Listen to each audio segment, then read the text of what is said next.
Olmak ya da olmamak. İşte bütün mesele bu. Düşüncemizin katlanması mı güzel zalim kaderin yumruklarına, oklarına, yoksa diretip bela denizlerine karşı dur yeter demesi mi?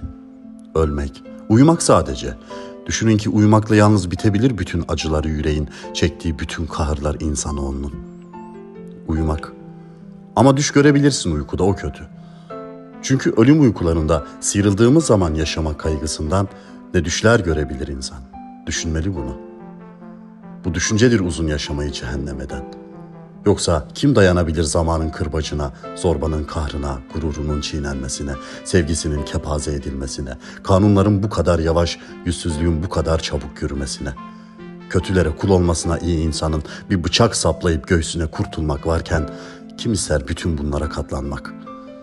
Ağır bir hayatın altında inleyip terlemek, ölümden sonraki bir şeyden korkmasa, o kimsenin gidip de dönmediği bilinmez dünya ürkütmese yüreğini, bilmediğimiz belalara atılmaktansa çektiklerine razı etmese insanı, bilinç böyle korkak ediyor hepimizi. Düşüncenin soluk ışığı bulandırıyor yürekten gelenin doğal rengini ve nice büyük yiğitçe atılışlar yollarını değiştirip bu yüzden bir iş, bir eylem olma gücünü yitiriyorlar.